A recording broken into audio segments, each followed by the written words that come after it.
Hello, this is Memphis Communiversity. Today we are going to be doing an accumulation free response question from the AP Calculus exam, sort of a practice question. And we're going to be doing difficulty number 7. If you've watched our videos, you know we go from difficulty number 1 through 10 on every single free response question. And this question actually isn't too bad, it's just a little bit different. It's going to be really similar to our difficulty number 4 video if you've watched that. And of course, if you have, we appreciate you. So really what we're going to do is we're going to be focusing on average rate and average and things like that. The one small difference in this free response question than other free response questions is that we're starting with the amount actually. We're not starting in with rate in or rate out or just a rate. We are starting with an amount. So probably, we're probably not going to be taking an integral of this function ever unless it's combined with something else. Because remember, why these are called accumulation free response questions. If you want to find the amount of something over a time period, the net change of something, the net accumulation over a time period when you're given a rate, you always take the integral of that rate. But in this case, we already have the amount, so it's going to be slightly different. So I have here my friend C-Dubs. She makes lovely videos for her channel. Please check them out. Calculus videos. She was one of the best math students of her BC class. But she's kind of weird. She likes to eat bowls of cereal, which is not the weirdest thing, but she likes to eat it with water, which is perfectly fine. Whatever life decisions she has made them. But again, the important thing is that this is going to be the amount of cereal in her bowl. So this free response question before we start, of course, is based off an order free response question, though I sort of tweaked it to make it my own. But this free response question, while I don't think it's actually that hard, probably not the level of difficulty number 7 than our other video series on other free response question topics. It does get a little bit tricky at times, and but hopefully once I explain it, you'll see that it's not too bad. So let's do this first question. Again, we're focusing on average rate of change. Keep in mind that there's two formulas for average rate of change.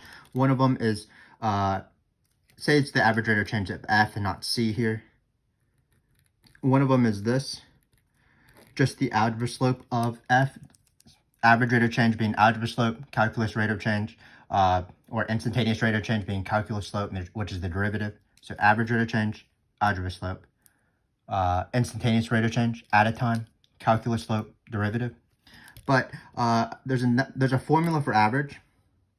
And because we're finding the average rate of change, that's the same thing as the average value of f prime or c prime. So that another formula could be 1 over b minus a, the integral of f prime of t dt. So there's two equivalent forms for average rate, one here, one here. You use FTC to actually derive this formula. So anytime you have average rate, you do want to ask yourself, which formula should I be doing here? And what it does is it depends on whether they give you f or f prime. So in this case, they gave us the amount, they gave us c. So we're going to do the normal way, which is algebra slope. So what we're going to do is we're just going to plug in c of 45 minus c of 0 over 45 minus 0. Keep in mind though, if they had the same question, find the average rate of change of c, and they gave me c prime instead as my given and not c, I would be using this formula. So I would do 1 over 45 minus 0, c prime. But in this case, they did give me c, so all I have to do is type this in a calculator because it is a calculator question. So I'm going to get my friend Freddie here, and he is going to help me find the average rate of change in this question. Here's the function. I think you should be able to see the function and what we're trying to type in. So it's going to be 11.637 times 0.9735 to the 45th. So let's see if we get that. Looks like it's going to be 3.4. We can take this and change the number 45 to 0. So I'm just going to do all the work at once. It looks like we have this minus the 11.65 number. So this is going to be y2 minus y1. Again, it is slope. And then we're going to divide it by 45 in the end. Divide by x2 minus x1. And we're going to get negative 0.181. And we do have to indicate units of measure, but average rate has the same units as instantaneous rate because it is a rate. What you do is you take your, whatever you have, whether that's degrees, meters, grams, people, whatever, and you divide it by a time period, just like For position of velocity, you go from meters to meters per second when you take a derivative, or find average velocity, algebra slope, it's going to be grams over minutes. Y2 minus Y1, so the grams part divided by the x2 minus x1, in this case, minutes. So that's that.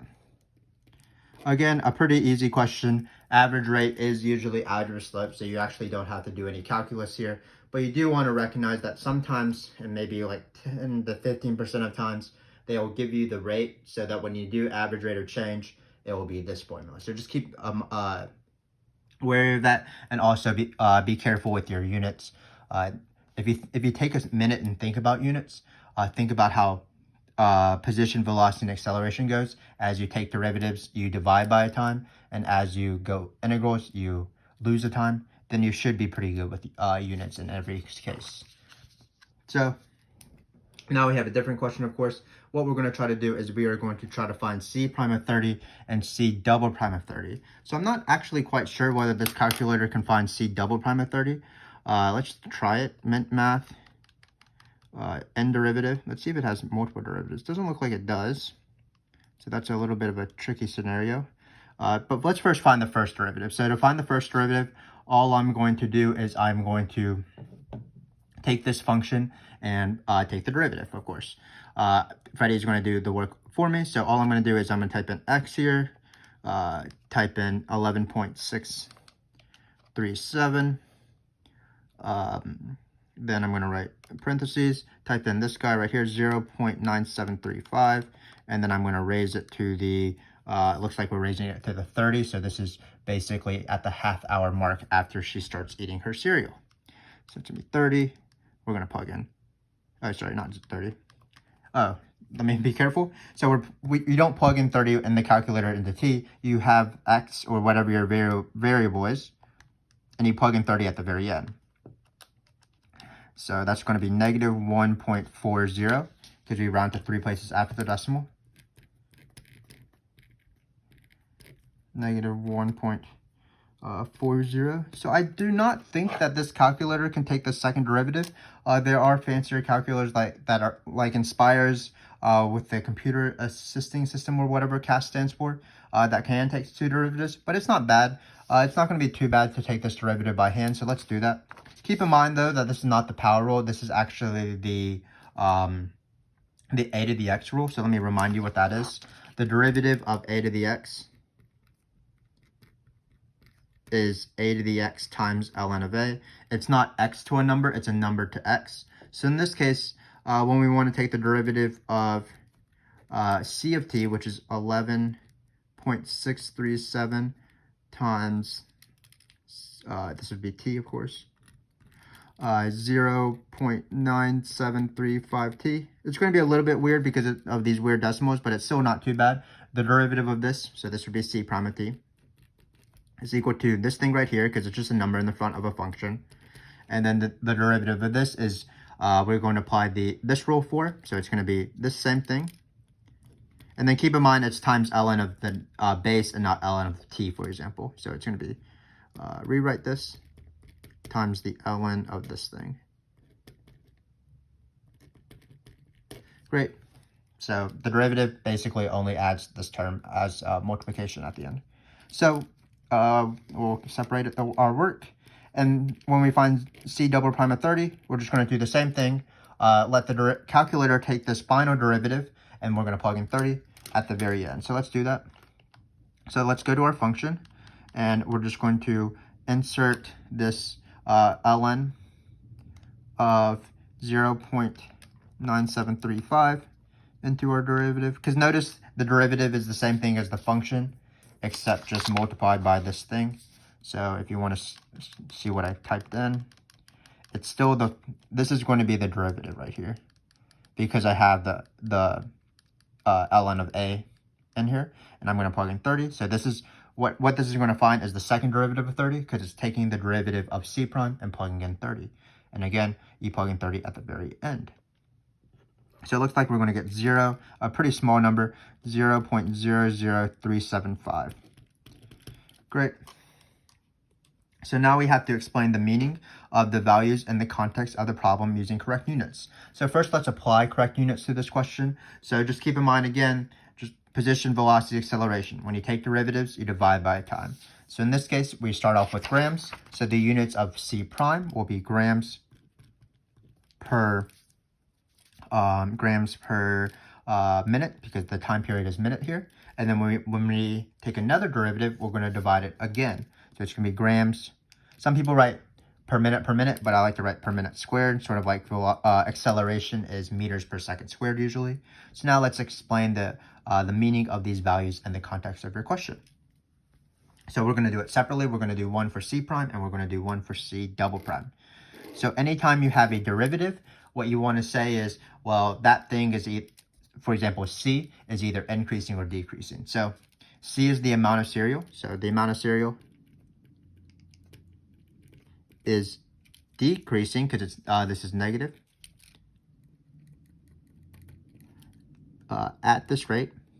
So we're going to write 1.4.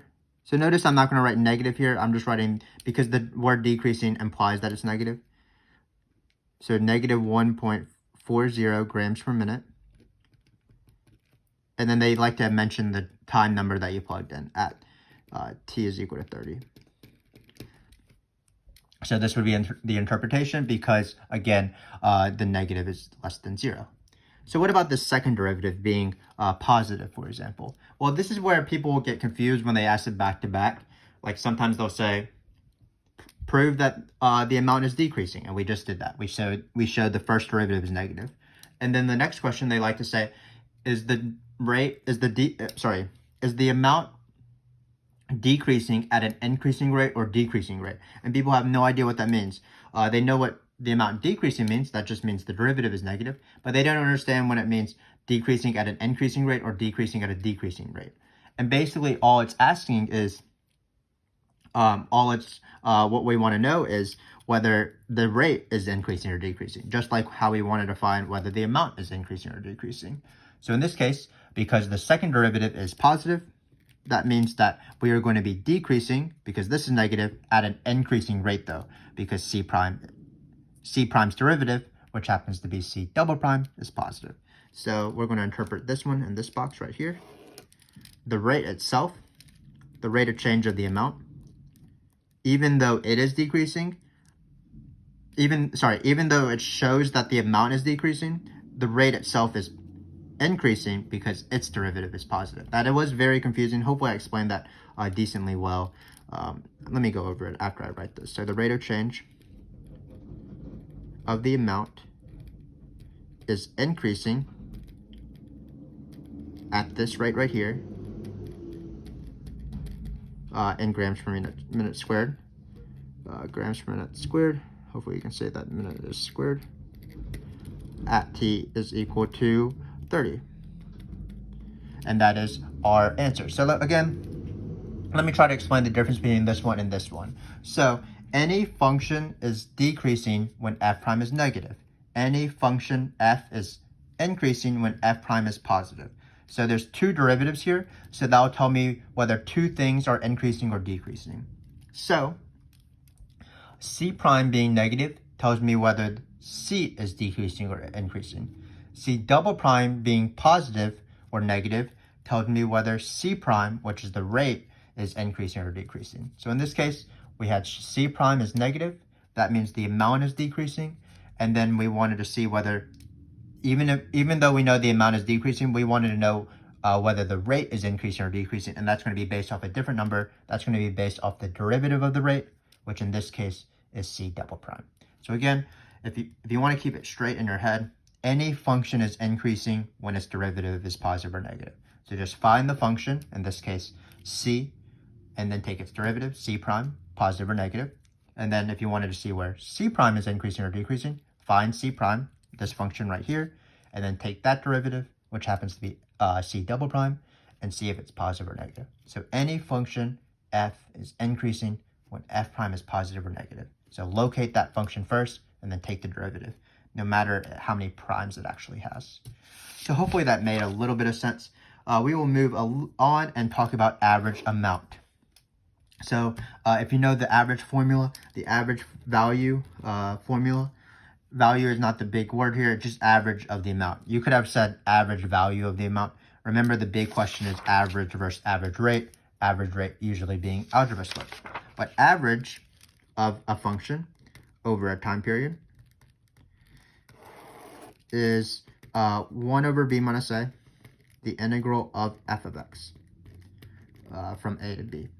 So in this case, if we want to find the average amount, we would do 1 over 45 minus 0, because that is the time period, 0 to 45.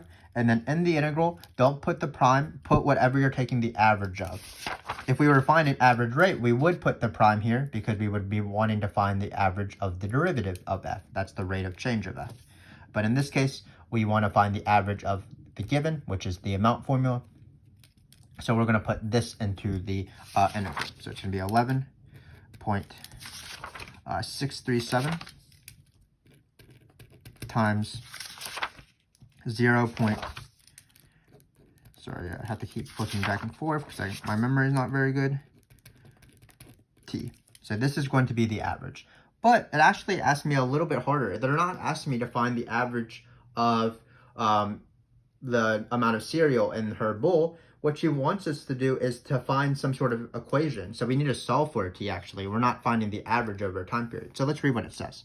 Find the value of t for which the amount of cereal, so the amount of cereal is going to be just this formula. It was called c of t. So we can write this formula out. So it'd be 637 times 0.9735. And we want to set the amount equal, so we want to put an equal sign to the average amount. So again, this question involves a little bit more nuance than normal average questions. Normal average questions just ask you to do this integral, set it up and do the integral. But in this case, we're going to find this number and actually set it equal to the what c of t is, what the amount actually is. There's a t here. So let's do that. Let's first find this integral, and then we'll graph this function and set it equal to whatever this number is. So I'm going to pull out Freddie here. He's going to do the integral for me. So I'm going to have 1 over 45, because that's the average formula. Math. Then we're going to go down to integral this time. And it's going to be 0 to 45. And then we're going to type in this guy right here. 11.637. Let's put a times here just in case. And then 0.9735. Close parentheses to the x. Close those parentheses and then dx. So this one right here is going to be 6.753321, whatever. And what we're going to do is we are going to set this formula to be equal to this formula, and this will give me a time value. So I'm going to graph this formula first, or graph this number as a vertical line, or horizontal line. I do not know what I'm talking about anymore. This would be a horizontal line because it's y is equal to something. Vertical lines are a little bit trickier. And then what we're going to do again is plug in c of t and see where these two things cross. We're solving an equation, an equal sign. So 11.637 times, not minus, times 0.9735, I believe, yes. We're going to write to the x. I'm not sure where my where it's going to cross, so maybe I should change my x values a little bit to 0 to 45. So I'm going to do window, -1 to 46, about so. Let's change the y minimum to be just -1, and let's try the y max to be, I don't know, 15. And let's just see whether these things actually, whether this is a good window. So there's my horizontal line, and then it does look like this function does cross at this point right here. Don't think we need to change the windows. So be careful with windows. I never like to actually press the zoom button. I like to let the question lead me through the question, how to solve it. So I'm going to use this window instead. Now let's try to find this number. So it's going to be second calc. We're not going to use the trace button. We're going to go to intersection. It asked me first curve and second curve. So basically, as long as you're close to here, you go from the first curve to the second curve. You guess a little bit, and then Freddie tells you the answer. Looks like it's going to be 20.261, if you can read that. So this is not your typical average question, but let's review what happened. Average value of f is this formula right here. 1 over b minus a, the integral of f. In this case, it's going to be 1 over 45 minus 0, the average of her, the amount of cereal in her bowl from 0 to 45. Then we find this number. So we did 1 over b minus a, the integral of this. We found this number. This is the average amount of cereal in grams between 0 and 45, between 0 and the 45th minute in her bowl. Keep in mind that if you had units, average units always match the units of the original thing. So in this case, it would just be grams. But what we did is we wanted to find where the amount of cereal, or the time value where the amount of cereal was equal to this number. So we graphed this function, found the intersection point. But again, the most important thing is probably this average formula. So finally, we have this sort of weird question here where after the time 45, basically we are going to have a new function to help approximate or help better model our amount of cereal that C Duds is eating. And once we find this model, what we're going to use is we're going to use it to predict when her bowl is 0, basically when the amount of cereal is equal to 0. So the key words here are linear approximation. Sometimes they use the word tangent line approximation, and tangent line approximation deals with tangent line, of course. So a lot of my students are pretty intimidated by this question because it's a weird, it's worded weird. It's not worded like normal, but let's just see that it's not that bad actually. So tangent line approximation, we're going to focus on first. And before we focus on tangent line approximation, we're only going to focus on tangent lines first. So tangent line, just like normal, is a point and a slope where the slope is the derivative. So in this case, our t-coordinate, where we don't have x's in this case, we have t's. It's going to be 45 comma c of 45. And then the slope is going to be the derivative, of course. It is a tangent line, so the slope is the derivative. And then, so that's going to be c prime of 45. So once we find these two things, we should be able to find the line. And then when we find the line, we're going to finish the question. So again, anytime you have tangent line approximation, what you want to do is you want to find the tangent line first. So let's do that right now. So remember, our c function is right here. So all I have to do is I have to plug in 45. I found 30 in the first question, so I need to do it again. So it's going to be menu. Let's scroll up here. We probably typed it in. We don't need to actually type it in. We can just type it again anew, as opposed to just scroll up. So it's going to be 11.637 times 0.9735 to the 45. And you're going to get 3.475. So this is going to be 45, 3.475. So basically, what is 3.475 in this case? It's the amount of cereal at time 45, and eventually we want to remove all of this. C prime of 45 is again found using the derivative. So it's going to be derivative x, and then we're going to type in this function again. 11.637, let's just type this in, times 0.9735 to the x. And then we're going to plug in 45 here instead of 30.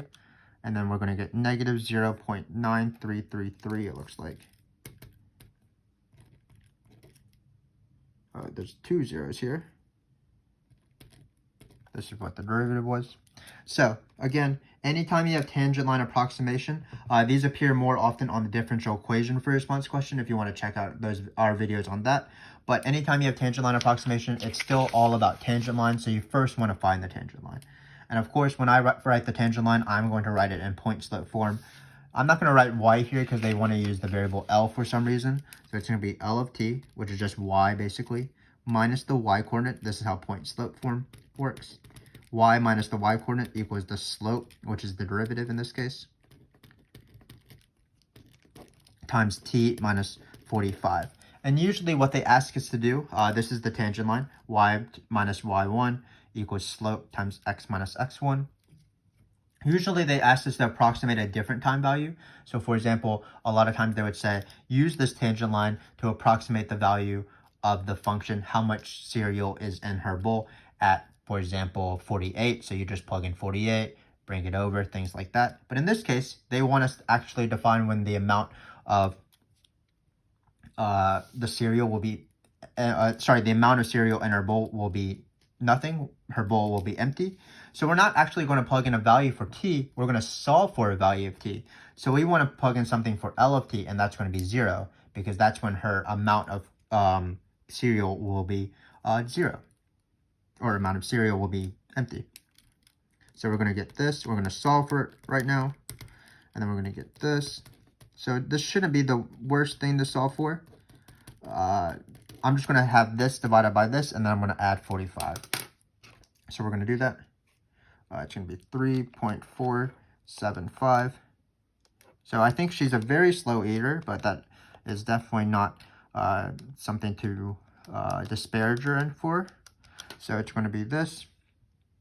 Notice the negatives cancel out, so that's why I didn't have to type the negatives. I'm going to add 45.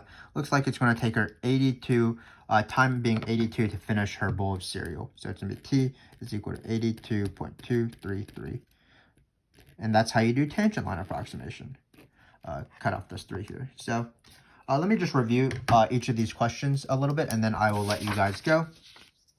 So the first question was average rate. We do have to choose between these two formulas because they gave us C of t, and we want to find the average rate of C of t, which is the same thing as the average value of C prime. We did our normal thing of algebra slope, and algebra slope has the same units as calculus slope, grams per minute in this case, dividing by time. Then we try to explain the meaning between C prime and C double prime. C prime being negative or positive tells me whether C, which is the amount, is either increasing or decreasing.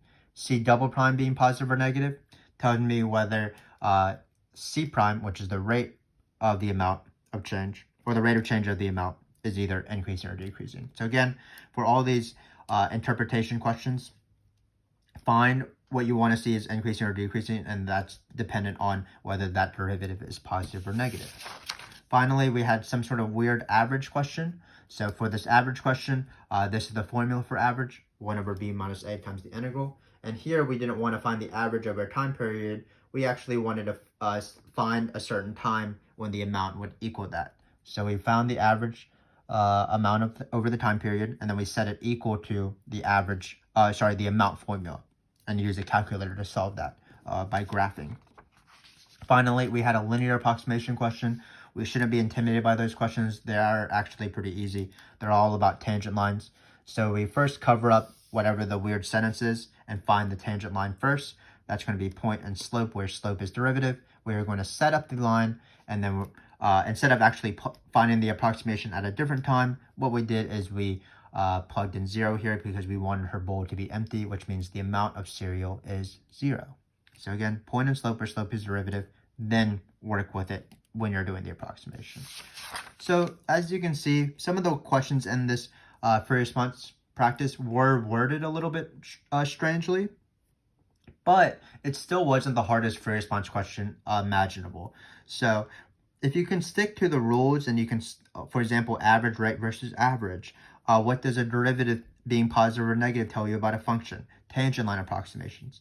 If you can stick to these small little rules, even when the questions are worded a little bit differently, you'll still be comfortable enough and confident enough to be able to answer those questions correctly. And that's what our goal is as we do these free response questions. So I hope that you join me for our last 3 videos of the series, difficulty 8, 9, and 10.